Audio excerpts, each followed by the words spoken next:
Hello, so this is part 2 of the granny square with how to color change. I'm also going to cover how to fix that mistake as well that we made in the last video. So you should have your tail end here and it's nice and finished and all secure. With weaving in the ends, it is probably the bane of my absolute existence and I hate it so much. I absolutely hate weaving in ends. It's so tedious and it's really easy to do. It's just really annoying.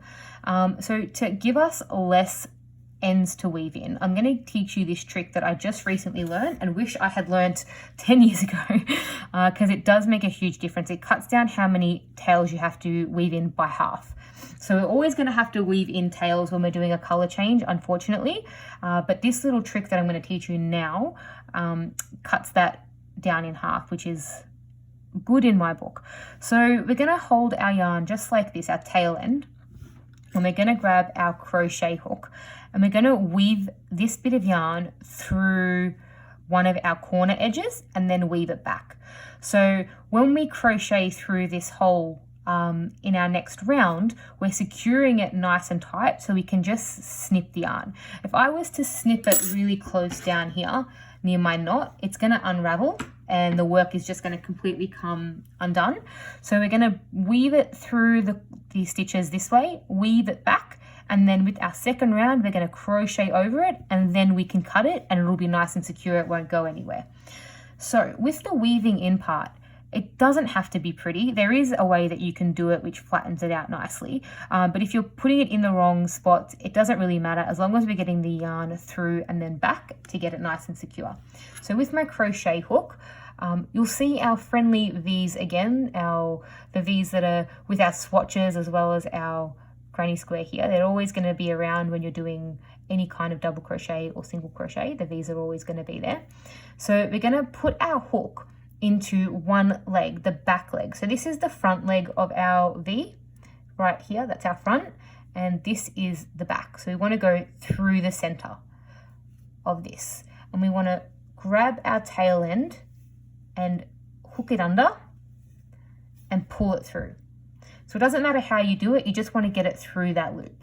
So we're going into the next one now. I'm splitting the V going through the center, picking up the yarn with my hook and bringing it all the way through. So you just want to do this for all the V's until you get to the other side of this loop because we're going to be crocheting into there. So we're going to go into the V and bring it back. So you won't see this when we're crocheting our fourth row in. It gets hidden by all our stitches. So we're going into that V and just picking up our yarn. We're kind of going over the fence this time. We're not going under. We're going to go over it just to grab it. It doesn't really matter how you grab it, to be honest. You could even use a needle for this. You could put that on a needle, but I find that crocheting it through is the easiest way. So just bring that along. So if you tug it really tight, it's going to deform your work a little bit. So you just want to keep it as loose as possible because we are going to crochet over it. So we're just going to keep going around underneath the V. So there's the V, going into that. Oh, there we go. Picking it up and bringing it all the way through. So I've got one more stitch here. So you could go as far along as you like. I just go about, there we go. I think that's enough. So I've just crocheted into that one there. And we're going to bring it back through the front loops. So we're going to flip the yarn this way now. And we're going to go through the front loop. So I'm going to go in this way, pick it up and bring it through the front, just like that. Bring it through the front. And it doesn't matter if this gets ugly and messy, as long as you're keeping it loose, we'll crochet over it. So even if these little, it's pretty much anywhere that you can fit your hook in these chains. Look, there we go, just slipped it in, grabbing the yarn and pulling it through. And we'll just go to here, just to the end, just like that. So we're going to leave the tail for now because if I cut it now, it's going to unravel. We need to crochet over this section first. So we're going to leave that tail hanging. Now, this is the area, this corner here is where I didn't put the 2 chains to separate, and I've only put 5 double crochets instead of 6. And you can already tell you can't really see it on my granny square unless I point it out. You can't really see. So when we come around that corner, I'll show you how to fix that. But what I usually do, if I've weaved my yarn into this corner here, I want to start my new yarn into the center, into the corner to the right of it, just there. Because that way I can go over it quickly and cut it and get it out of my way, because it really annoys me. So I'm going to put my hook into this first corner piece. And we're going to make sure that we're putting it in the corner. And this is where I'm going to grab my second color of yarn. And I'm going to just hold it like this. I'm going to make a loop like that. And I'm going to hook my hook underneath, just like that. And I'm going to pull that yarn through my loop. So it's just sitting just like this. And you hold it together nice and tight with your fingers, just like how we learnt in the tension video. So we're just holding it like that. And we're going to crochet a chain, just 1 chain stitch, but we're going to take both bits of yarn with us. So we're not taking one piece, we're taking both through that loop, just like that, to secure it. So now I can let it go and I can tug on it and drop the tail. I can leave my tail down. And now that stitch is nice and secure on there. That new color is on. And we can start crocheting as normal. So this first stitch is considered 1 chain. So we're going to do a 2nd chain and a 3rd chain. Because again, we're bringing it up. We're making that fake double crochet right here. So what I like to do when I'm color changing is start with this petal. And then I finish off with that 2nd petal at the end. So I start here, I crochet 3 double crochets. I go all the way around. And then I end it with the other part of the corner. So I finish the 3 double crochets there, and then I chain 2 and then I connect them up. So I'll show you how to do that at the end, but I just prefer to do it this way because when you're attaching your yarn, it always ends up in the middle and it's just a little bit easier to know where you start and finish. So there's my first one. So I'm going to do 2 more double crochets. So, and my tail is behind it. I'm crocheting over my tail as well, just in these, with these 2 stitches. So that's what it looks like. And picking up my 2nd double crochet. So now I've done this section, or we're actually working on the 4th row now. So I guess I've done this orange part right here. And now I'm going to crochet along. So now I've got 2 holes here to work into where I'm just putting the double crochets. So in that 3rd row, we only had the 1, but in the 4th row, we've got 2 that we're going to be adding. And like I've said before in my last video, I'm not chaining 2, I'm just moving straight into that space. So we're going to put 3 double crochets, 1, 2, 3. And then we're moving to the next little hole here, putting 3 in there. 1, 2, 3. And now we're finally at the corner where we've weaved our edge in. So we're going to put our first 3 double crochets in here. 1, 2, 3. And so now I've secured that tail end because I've crocheted over it. It's nice and secure and snug under there. So I'm just going to put my chain 2 for the corner, finishing off the corner with 3 more double crochets. 1, 2, 3. And that's my tail end that we weaved in. And now I can snip that without worrying that it's going to get lost or become undone. So I can go really, really close up to my work and just snip it. And now it's hidden in there. The tail's gone. It's nice and covered by these stitches, and it's not going to unravel.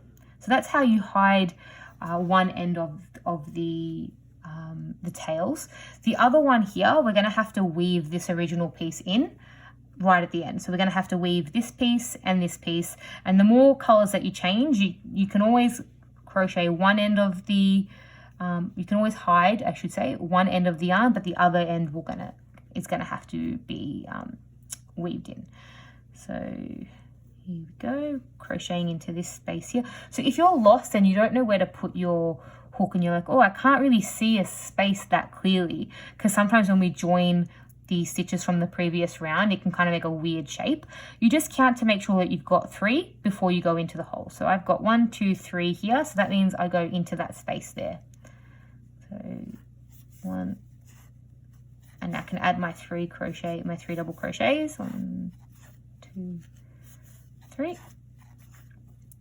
And then I can count these 3 posts here, 1, 2, 3. And there's a big giant space for me waiting here where I can add my double crochets, my little cluster of 3. 1, 2, 3. And now we can tell this is a corner. So I'm going to add my 3 in here. Oops. 1, 2, 3. And add my corner piece with my 2 chains there, and then finish that off. So 1, 2, 3. And now we're getting super close to where our mistake was, so I'll just crochet into these 2 little sections here. So my hands are really cold at the moment and they're a little bit sweaty, so you could probably hear the squeak of the yarn, and my tension is grabbing, so it's not ideal to have cold and sweaty hands when you're crocheting, but we're going to get there. All right, so now this is my corner where I've made a mistake in that previous video. So what I can do here is there's an odd number. So if I had 8, I could put 4 on one side, 4 on the other. Because it's odd, one side's gonna have 3 double crochets and the other side's just gonna have 2, but it's really not noticeable. If you're not completely inspecting it, you're really not gonna notice. So what I'm gonna do is I'm gonna pull 3 to one side and 2 to the other and make my own space. So I'm forcing a space to put my new 6 double crochets into. So that's the new space that we're going to pop it in. So with the other edges, if I had crocheted 2 chains, there'd be 2 chains here to give me space, but we're just opening it up and stretching it out to make our own space. So now I'm going to add my first 3. So there's 1, 2, 3. And now we're going to add our chain 2. So this row doesn't affect this row very much at all. Row 3, if there's an error there, it's not going to mess row 4 up at all, which is handy to know. So you don't have to undo your work and go back if you've made a mistake. So I've chained 2, and now I'm going to put 3 more in here to finish off this corner. 2, 3. Oops. And now we're just going to move on to the next space. So there should technically be 3 double crochets here, but because we skipped 1, there's just 2, and that's our new space. So we're going to put 3 in here. 1, 2, 3, and then I'll finish this last one, and then we'll have a look. 2. So now that corner where I've made a mistake, it's nice and fixed. We still fit our 6 crochets in there, so the next round isn't affected, and that's our 2 little posts there instead of 3. But if you're just kind of glancing at it, it's not that big of a deal at all, especially if you've got lots and lots and lots of rounds. You're not going to notice it. So that's how you come back from skipping a stitch or adding too many. If you've got 4, like I've done so many crochet projects where I've actually put 4 instead of 3, and you can't tell, so don't stress too much. Now we're getting to the end where we first started. So at the moment, I've crocheted all the way around here. I've just crocheted this 3rd cluster, and I'm about to finish off the corner and finish this round. So I'm going to add 3. 1,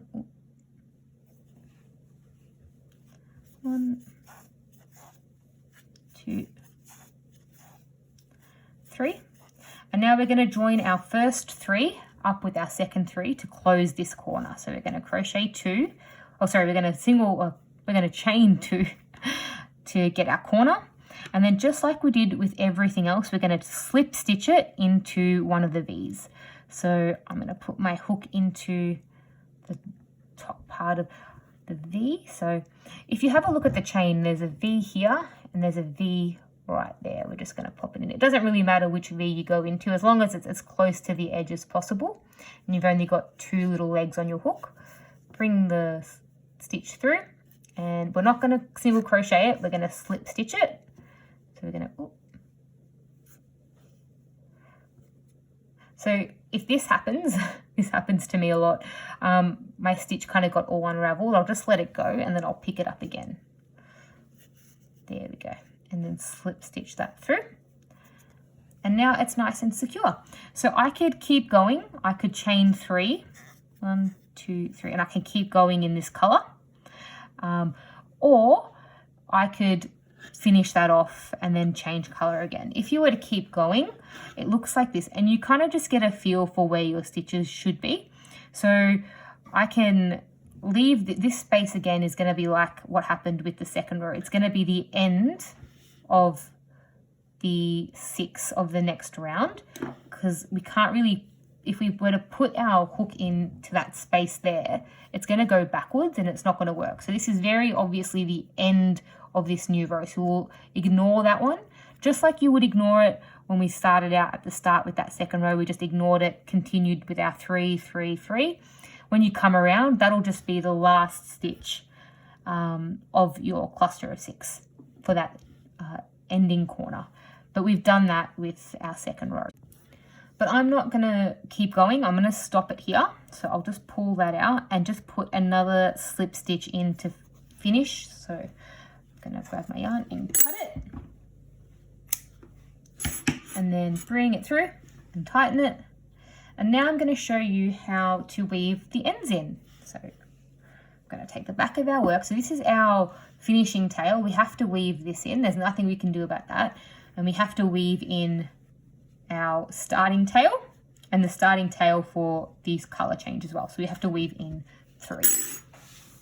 Okay, so when we're weaving in our ends, you're going to need a darning needle. I used to have plastic ones, which I completely prefer over the steel. There's no flexibility with the steel. So when you're trying to get them through the stitches, you can't bend the hook or the needle, sorry, to get it where you need to. It's too rigid, but it's all I've got on me and I've been using them for a while, so it doesn't really matter that much. But I would always recommend using a shorter one. If you've got a really long tail, you could get away with using a big long needle like this, but my tails tend to be really short because I try to save on yarn. So I cut my tails unhelpfully short. But these ones are all right. These will do. They're not as short as I usually cut them. But we're just going to put the tail end through our darning needle, just like that. And we're going to slide it underneath our stitches. So there's some controversy in the crochet world. Some people do not like to add any knots in their work. They don't like to tie any knots because you can kind of avoid it. You can just kind of weave it through and pull it tight and it should stay secure. But I really like to tie knots because I feel like they're definitely not going to come out if I try to wash them or if I'm wearing them or using them a lot. I just like to make sure that it's nice and secure, and you can't see the knots that well at all, if ever, really. So I tend to always knot my work. And so what I'll do is when I'm weaving in the end of the center, I'm going to pick up one of my stitches with my darning needle, just like that. I'm going to pull it through, just like this, and there's a little loop there, and I'm going to put my needle through that hook to tie a knot, and I'm going to tighten it really tightly, just like that. So there's a knot in my work right there, and that's where the controversy is. Some people don't think that you need to do it and it looks silly, but I really like it because it keeps it secure. So to hide that little knot, I'm going to take my needle and go underneath all the stitches. I'm not going through to the other side. I'm going in between them, just like that. And I'm forcing my way around. And then I'll pull it up at a random area. Doesn't really matter where, how far in you go. And then I'll pull it through, and then I pull it really tight. And that little knot disappears into the center, and then I can cut the tail off and jiggle it around, and it's gone. You can't see the knot and you can't see where I've cut it. So that's why I like putting knots in the center. So I'll show you with one of the edge pieces. So the same thing applies. I'll get my yarn and my needle and feed that through. There we go. Leave a little tail at the end. So I'll knot this one. I'll knot this first stitch. I'll put my needle under it, drag it through, create a little loop there and go into that loop, just like that, and pull through. So we've got a nice little knot. There we go. And you can see where that knot is, but once you get your needle and you drag it underneath those stitches, so like I said before, I'm not going through to the other side, I'm just going underneath the front leg or the back leg of the V, just like that. And I'm poking it out at the end here, just like this, and then pulling it through. If I tug on that, it'll bring the end in, so you don't see where that knot is, and then I can snip it really close, just like this, and then it hides nice and secure in the center, just like that, and you can't see it. And then for the last one, with this last one, there's two ways that you can do it. You can weave it through like we did when we first started. We weaved it into the corner and then crocheted over it. You can just weave it, but I feel like that's not very secure. So I do this little trick where I put my yarn through my needle, and with granny squares and crochet, it's so forgiving that even if you're doing the wrong thing, you can most of the time get away with it. So, having a bit of trouble getting this yarn through.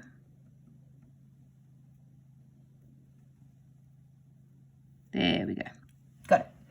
I bring it through my chain, one of my double crochets. So I bring it through like this, really gently. I don't pull too tight, because if I pull it really tight, it's going to deform the work. So I do it really gently, just bringing it through the double crochet like that.